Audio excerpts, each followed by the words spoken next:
Alright, what's up, guys? Today we are going to be doing a little bit of a different, a little bit of a different video here.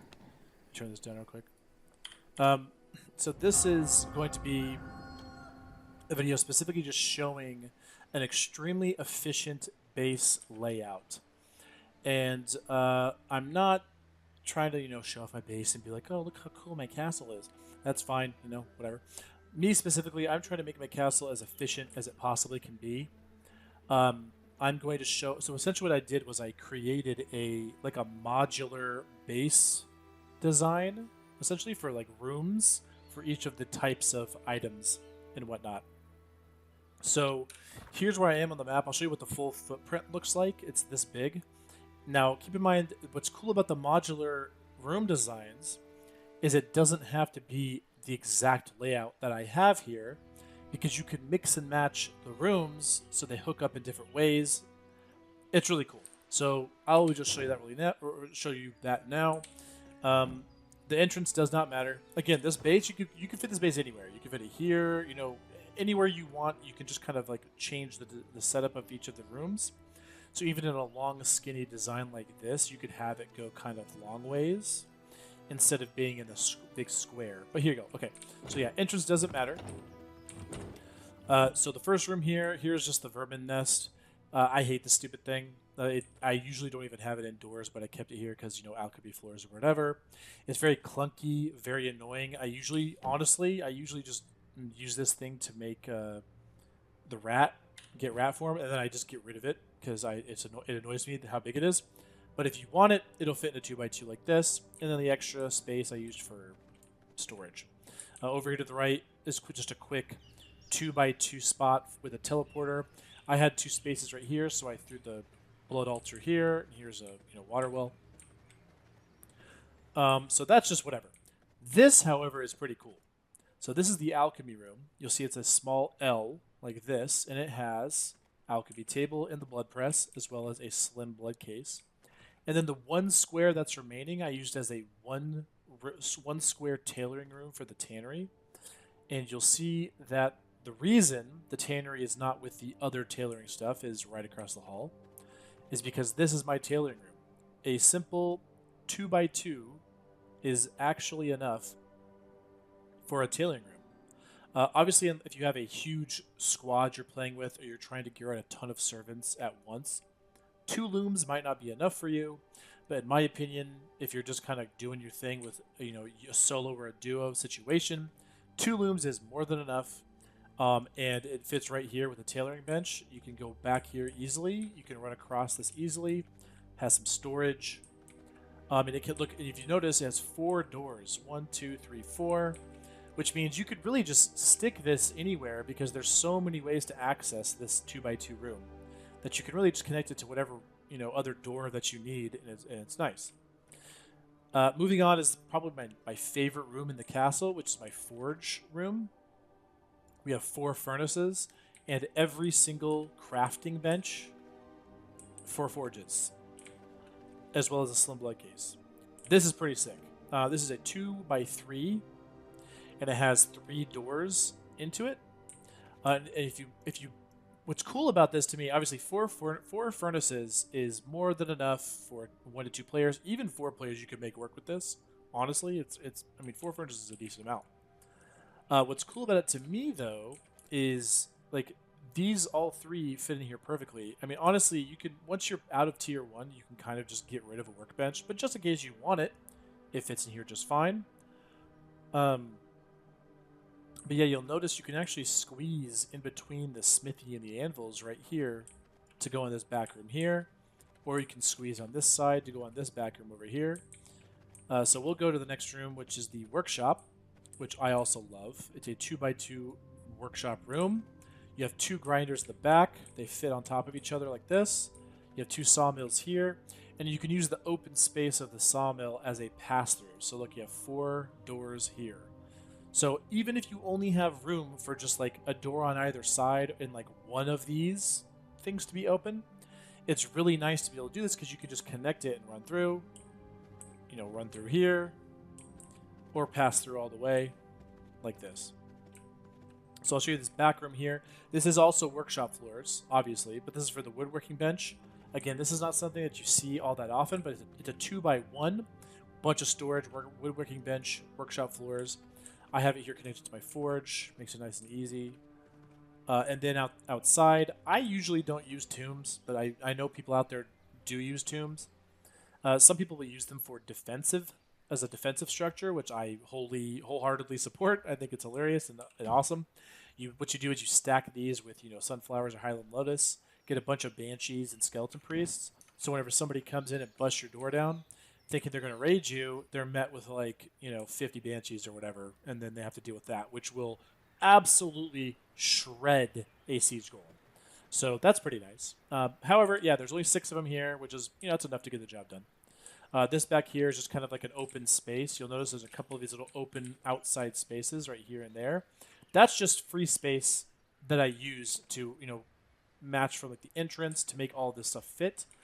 This is why I said it doesn't actually matter how you set this up exactly, because you're still going to have some leftover space that you can use for like a little tiny garden or whatever you want. I usually don't build gardens. I don't really plant them that much. I use maybe some blood roses and stuff, but whatever. And then this goes back over this way, back towards the nest. We're going to run back over here. And this time we're going to run through. Right here in the middle is a one single square between all these rooms, which I think is kind of cool because it's perfect for a devourer. This devourer, this is very much a centralized location, which is really useful for, all the things you're going to devour, like recipe books or gems or old weapons or old gear. You kind of just toss in here. Here's the gem cutting area, jewel crafting tables and whatnot. I don't usually make a dedicated room for this, but if you do, it's not too hard. It's just a 2x2. You can't really fit it in anything smaller. So, put these things like this. A little bit of storage. Connects to my workshop.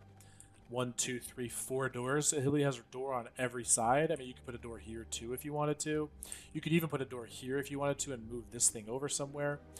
You get the idea. It's very easy to move these things around because there's not a lot of stuff to put into a jewel crafting room.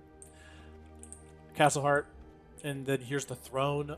Personally, I don't really build thrones, kind of like tombs. Whenever I'm playing, I'm usually going so quickly that I don't really think it's necessary to send my servants out on really long haul harvest missions. If I need supplies, I'll just run out and grab them.